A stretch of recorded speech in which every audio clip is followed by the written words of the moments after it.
అందరికీ నమస్కారం. Welcome to it's TV. ప్రస్తుతం మనతో పాటు ఉన్నారు ప్రముఖ ఆధ్యాత్మికవేత్త, వాస్తు జ్యోతిష్య పండితులు, అలాగే జ్యోతిష్య రత్న బిరుదాంకితులు శ్రీమతి డాక్టర్ సూరంపూడి భానుకోటేశ్వరి గారు. అమ్మతో మాట్లాడి మనకున్న ధర్మ సందేహాలన్నిటిని కూడా నివృత్తి చేసుకునే ప్రయత్నం చేద్దాం. నమస్కారం అమ్మ. జై శ్రీరామ్. శ్రీమాత్రే నమః. శ్రీ గురుభ్యో నమః. అమ్మ, ఇంటి ముందు చక్కగా ముగ్గులైతే వేసుకుంటా ఉంటారు కదా, ముత్యాల ముగ్గు అని చెప్పి రకరకాల ముగ్గులు వేసుకుంటా ఉంటారు. అసలు ఈ ముగ్గు వేసుకోవడం మన సాంప్రదాయం అసలు ఎందుకు, ఎలా వచ్చింది, ఎందుకు వేసుకుంటారు? ముగ్గు వేసుకోవడము మంగళత్వానికి సంకేతము. ముగ్గు ఎక్కడైతే ఉంటుందో అంటే మా ఇంట్లో దేవతలు కొలువు ఉన్నారని అర్థం. దేవతలకు ఆహ్వానం అను. ఇప్పుడు మనం ఎవరినైనా గెస్ట్ని పిలిచినప్పుడు మనం ఎలాగైతే నీట్గా రెడీ అయ్యి ఇల్లుని ఎలా అయితే నీట్గా పెడతామో, మనం పిలిచేది దేవతలను పిలవాల్సినప్పుడు ఇంటి ముందు ముగ్గు వేస్తే దేవతలకి నా ఇల్లు నిలయము, దేవతలకి మా ఇల్లు ఆలవాలమని మనం ఇప్పుడు భగవంతుడితోటి మాట్లాడే లాంగ్వేజెస్ ఉంటాయి. అందులో ఇదొకటి. అలాగే ముగ్గు లేని ఇల్లు ఎలా అంటే ఇప్పుడు పితృకార్యాలు చేస్తారు కదా, ఇప్పుడు తద్దినం అని పెడతారు, సంవత్సరానికి ఒకరోజు తిది పెడతారు. పెట్టినప్పుడు ఆ రోజు ఇంటి ముందు ముగ్గు వేయకూడదు, ఇల్లు కడుక్కోవాలి. రేపు తిది అంటే ఇల్లు కడుక్కుంటారు. ఇల్లు కడిగినప్పుడు మామూలుగా కూడా ఇల్లు కడిగినప్పుడు ముగ్గు వేయాలి. ప్రతిరోజు ఇల్లు కడుగుతాం, ఇల్లు తుడుచుకుంటారు. ఇదివరకంటే ఇల్లు కడుక్కునే వాళ్ళు తూములు ఉండేవి, కడుక్కునేవాళ్ళు. కడుక్కున్నప్పుడు ఖచ్చితంగా ముగ్గు వేయాలి వెంటనే. ముగ్గేస్తే దేవతలు, అందుకే ముగ్గు వేసినప్పుడు బార్డర్స్ కూడా ఖచ్చితంగా వేయాలి. బార్డర్స్ వేయకుండా ముగ్గు వేయకూడదు, బార్డర్స్ వేయాలి. ముగ్గు వేయడం ఏంటంటే దేవతలు అక్కడ ఉంటారు. ఇప్పుడు మీరు ఏదైనా హోమం అది చూసినా కూడా హోమగుండానికి కూడా ముగ్గులు వేస్తారు, ఎందుకంటే దేవతలను ఆహ్వానించడానికి అదొక మర్యాద. దీనికి మనకి నోముల్లో ఒక నోము కథ ఉంది. శుక్రవారాల శ్రీ మహాలక్ష్మి అమ్మవారి నోము అని చెప్పి. ఈ కథ ఏంటంటే, ఈ కథలో మనకి ముగ్గు యొక్క విశేషం బాగా తెలుస్తుంది. ఒక గ్రామంలో విష్ణుదత్తుడు అనే బ్రాహ్మడు ఉంటాడు. ఆయనకి 7 కొడుకులు, 7 వివాహాలు అవుతాయి. ఇంకా వివాహం అయిన తర్వాత డిఫరెన్సెస్ వస్తాయి కదా, ఒపీనియన్ డిఫరెన్సెస్ ఉంటాయి. సో అలా ఫ్యామిలీస్ మధ్య ఒపీనియన్ డిఫరెన్సెస్ వచ్చి వాళ్ళకి సరిపడదు, పడక ఎవరికి వాళ్ళు విడివిడిగా కాపురాలు పెట్టుకుంటారు. ప్రతిరోజు లక్ష్మీ అమ్మవారు గ్రామ సంచారం చేస్తూ ఉంటుంది. ఆవిడ ముందే కొంతమందిని చూజ్ చేసుకుంటుంది వీళ్ళ ఇళ్ళకి వెళ్ళాలని చెప్పి. ఆ రోజు ఆమె ఏమనుకుంటుంది, విష్ణుదత్తుడు అనే బ్రాహ్మణుడు ఉండేవాడు, పరమనిష్ఠాగరిష్ఠుడు, అతనికి సంతానం ఉంది, వాళ్ళు వివాహమయ్యి ఇలా కాపురాలు వేరువేరుగా పెట్టుకున్నారు, వాళ్ళ బిడ్డల్ని కరుణిద్దాం. అప్పటికి విష్ణుదత్తుడు ఉండడు, కరుణిద్దామని వస్తుంది భూలోకం. వచ్చి ఆవిడ మొదట ఒక కోడలు ఇంటికి వెళ్తుంది. ఆవిడ నిద్ర మంచాల గుడ్డలు తీయదు, అలాగే వీధి గుమ్మంలో ముగ్గు పెట్టుకోదు, పాత గుడ్డలు కుడితే కనిపిస్తుంది. అమ్మవారికి నచ్చదు. చిచి, ఇంటి ముందు ముగ్గు వేయలేదు, అలాగే పక్క బట్టలు అలానే ఉంచి చక్కగా పాత బట్టలు కుట్టుకో, అదంతా జ్యేష్ఠాదేవికి సంకేతము. సెకండ్, ఇంకొక కోడలు ఇంటికి వెళ్తుంది. ఆవిడ ఏం చేస్తుంది, ఇంటి ముందు ముగ్గు పెట్టదు, నిద్ర మంచాలు అవేవి తీయదు, ఆ పక్క బట్టలు సరిచేయదు, ఇవేమి చేయకుండా వీధి గుమ్మంలో గచ్చకాయలు ఆడుతూ కనిపిస్తుంది. ఇదివరకు గుళకరాలతోటి గచ్చకాయలు ఆడుకున్నాను. అన్ని పొద్దున పూట ఆడకూడదు, మధ్యాహ్నం పూట అలా ఆడుకోవాలి. అంటే పొద్దున పూట లక్ష్మీ అమ్మవారికి వెళ్ళబుద్ధి కాదు. వెళ్ళబుద్ధి కాక ఇంకొక కోడలు నెక్స్ట్ అంటే ఇంకొక కోడలు ఇంటికి వెళ్తాను. వెళ్తే ఆవిడ వీధి గుమ్మంలో ముగ్గు వేయదు, అలాగే నిద్ర బట్టలు చక్క చేయకుండా పిల్లలకి తలంటి నీళ్ళు పోస్తూ కనిపిస్తుంది. సో పిల్లల్ని తలంటి నీళ్ళు పోయడం మంచిదే, కానీ ఎప్పుడు చేయాలి, ఇంటి ముందు ముగ్గు వేయాలి. ఇల్లంతా పైన ఇప్పుడు పని మనుషులు వచ్చి ఊడుస్తారు, ఫస్ట్ మనం ఒకటి చీపురు పెట్టాలి. పక్క బట్టలు ఆర్గనైజ్డ్గా పెట్టుకోవాలి. ఎప్పుడైతే పక్క బట్టలు ఆర్గనైజ్డ్గా పెట్టుకోరో అక్కడ జ్యేష్ఠాదే వచ్చేస్తుంది. ఇంకా ఆవిడకి నచ్చదు, ఈవిడ కూడా ఎలిజిబుల్ కాదని వెళ్ళిపోతుంది. తర్వాత ఇంకొక కోడలు ఇంటికి వెళ్తుంది. ఇంకొక కోడలు ఇంటికి వెళ్తే ఆవిడ పాచివాకలు తుడవకుండా పిల్లలకు అన్నం పెడుతూ కనిపిస్తుంది. ఆవిడకి అస్సలు నచ్చదు, వెళ్ళిపోతుంది. ఇంకా ఆఖరి కోడలు ఇంటికి వెళ్తే ఆమె ఏం చేస్తుంది, పొద్దున్న లేవడం లేస్తుంది, పరుపు పైన మంచం పైన కూర్చుంటుంది, పాన్పుపై కూర్చొని భర్తతో మాట్లాడుతూ ఉంటుంది. మీ అన్నయ్యలలా, మీ వదినలా అని మాట్లాడుతూ ఉంటుంది. ఆవిడకి నచ్చదు, ఈ ఇల్లు సవరించుకోలేదు, లేవంగానే పక్క బట్టలు మడత పెట్టుకోవడం లేదు, ఇంటి ముందు ముగ్గు వేయడం లేదు, ఇలాంటి చోట నేను ఎలా ఉంటుంది. సరే ఇంకా వెళ్ళిపోదాం అనుకొని కూడా ఇంకొక కోడలు ఉంది కదా, పెద్ద కోడలు ఏం చేస్తుందో చూద్దామని వెళ్తుంది. అక్కడికి వెళ్ళంగానే అమ్మవారు మర్చిపోతారు. చక్కగా ముగ్గులు పెడుతుంది, గుమ్మం అంతా కడిగి శుభ్రంగా ముగ్గులు పెడుతుంది, కాళ్ళకు పసుపు రాసుకుంటుంది, నుదుటను బొట్టు పెట్టుకుంటుంది, దేవతార్చన చేస్తుంది. భర్తని ఆయన యాచకత్వం ఆయావారం అని అంటాం. అంటే 10 ఇళ్లల్లో అడిగి తెచ్చుకొని అవే తింటారు. అప్పుడు అమ్మవారికి నచ్చుతుంది. అరుగులు ఉండేవి ఇదివరకు. అరుగు మీద కూర్చొని పిలుస్తుంది. పిలిచి నేను లక్ష్మీ అమ్మవారిని వచ్చాను నిన్ను కటాక్షించడానికి బయటికి రా అంటుంది. అంటే ఆవిడ పాపం ఎంత బీదరాలంటే నాకున్నది ఒకటే వస్త్రం. ఆ వస్త్రాన్ని నా భర్తకిచ్చి పంపించాను. నేను ఇప్పుడు బయటికి రాలేను అంటుంది.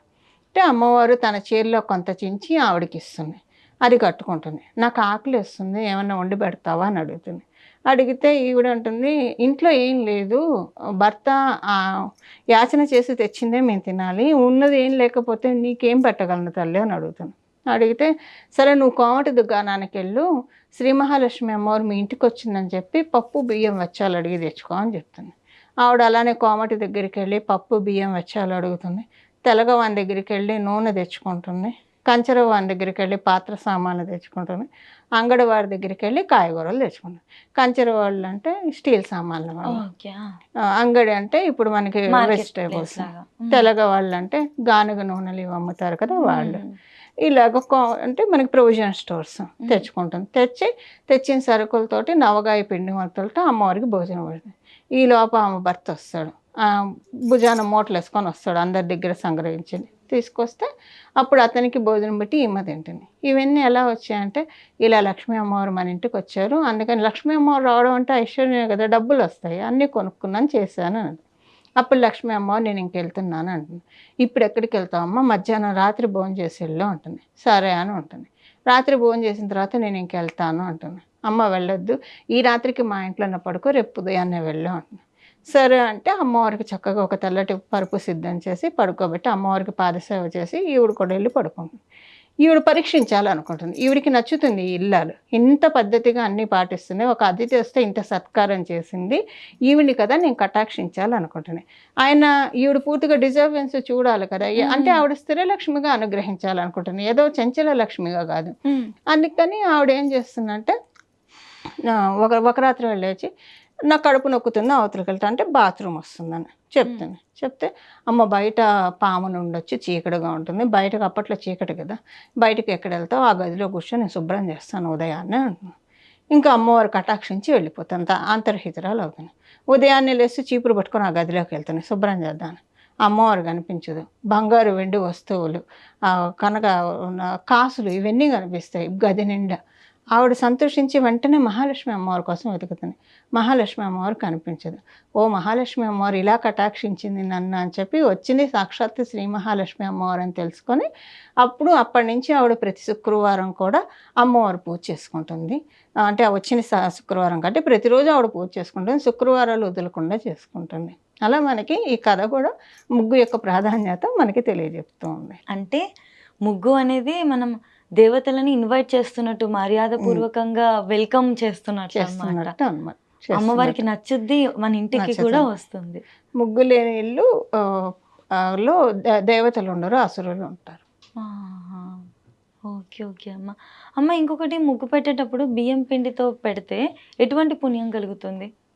అంటే మనము ఇంకొంతమంది చెప్తా ఉంటారు ఇది బయట కూడా మనకి రాగివి దొరుకుతూ ఉంటుంది రాగి పిండితో పక్షులు వచ్చి తింటాయి అవి కూడా మంచిది చీమలు తింటాయి అని చెప్పేసి అంటూ ఉంటారు.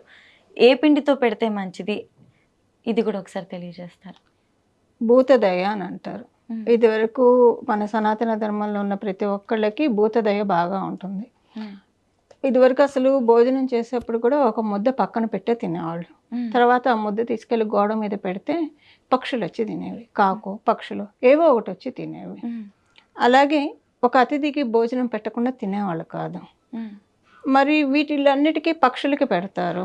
పిల్లి వస్తే ఇదివరకు పెట్స్ అనేవి బయటే ఉండేవి ఇంటి లోపల ఉండేవి కాదు. పిల్లి వస్తే పాలు పోసేవాళ్ళు తాగేవాళ్ళు అవి వీధి బయటే ఉండేవి. కుక్కలు వస్తే వాటికి అన్నం పెట్టేవాళ్ళు అవి తినేవి వెళ్ళిపోయేవి.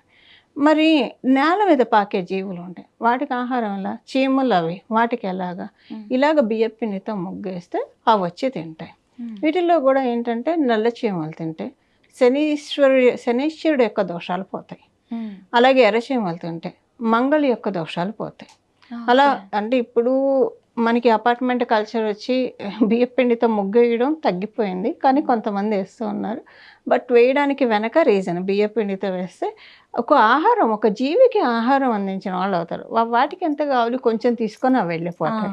చీమలు ఎప్పుడు కూడా క్రమశిక్షణతో కూడా పనిచేస్తూ ఉంటాయి, అవి తీసుకొని అవి వెళ్ళిపోతాయి. అలా ఒక జీవి కడుపు నింపిన వాళ్ళు అవుతారు. అంటే మన సనాతన ధర్మంలో మనం చేసే ప్రతి పనికి భూతదయ ఇన్వాల్వ్ అయ్యి ఉంటుంది, ఆచారాలు అన్నీ కూడా ఇన్వాల్వ్ అయ్యి ఉంటాయి. అమ్మ ఇప్పుడు చక్కగా మనకి ముగ్గు పెట్టడంలో ఇటు లక్ష్మీదేవికి చేస్తున్నట్టు, ఇంకా అంతేకాకుండా తెలియకుండా మనం ఈ విధంగా ఫుడ్ కూడా పెడుతున్నట్టుగా కన్సిడర్ అవుతుంది. ఇంకొకటి అమ్మ, పండుగ వస్తే మనం పండుగల్లో మాట్లాడుకుంటే ఉగాదికి అన్ని పండుగలకి కూడా కొంచెం స్పెషల్గా ముగ్గు వేసుకుంటారు.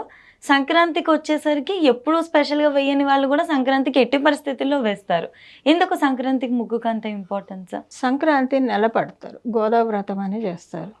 గోదాదేవి కూడా ధనుర్మాసం అని అంటాం. ధనుర్మాసంలో ఈ ముగ్గులు వేస్తారు. ధనుర్మాసంలో అంటే రవి ధనుర్రాశిలోకి, ద్వాదశ రాశుల్లో ధనుర్రాశిలోకి ఎప్పుడైతే ఆయన ప్రవేశిస్తాడు, ధనుర్రాశి ద్వాదశ రాశుల్లో ప్రత్యేకతను సంతరించుకొని ఉంటుంది. ఎందుకంటే అగ్నితత్వ కల రాశి, సాక్షాత్తు బృహస్పతి, దేవగురువు అయిన బృహస్పతి ఆ రాశికి అధిపతి.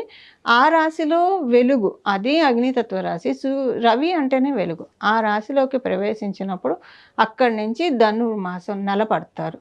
పట్టి ప్రతిరోజు అంటే గోదాదేవి ఎలాగైతే పాసురాలు తిరుప్పావే ఉంటాం చూసారా, ఆ 30 రోజులు ఒక్కొక్క పాసురంతో పాడి పరమాత్ముడిని చేరుకుంటుంది, పరమాత్ముడికి పత్ని అవుతుంది.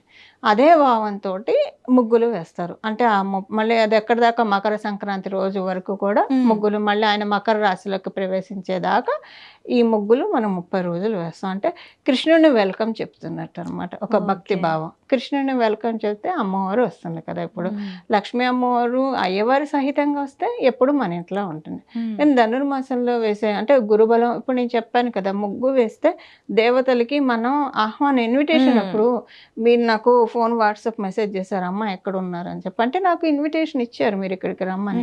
అలా దేవతలకు ఇన్విటేషన్ ఎలా ఇవ్వాలి? మన ఇంటి ముందు ముగ్గు పెడితే దేవతలకు మనం ఇన్విటేషన్ కార్డ్ ఇచ్చినట్టు, రండి we are pleased to serve you, please come to my home అని మనం చెప్తున్నట్టు అనమాట.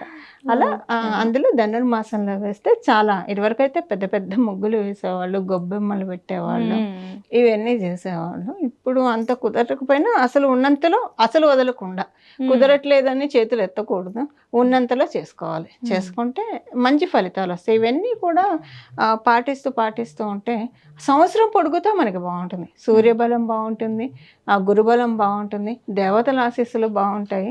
ఇలా ప్రతిరోజు ముగ్గు పెట్టుకోవడం అనేది కంపల్సరీ. అసలు నేను ఒక చిన్న ప్రశ్న అడిగితే చక్కగా పురాణాల్లో ఉన్న కథని తీసుకొచ్చి అందంగా వివరించారమ్మా.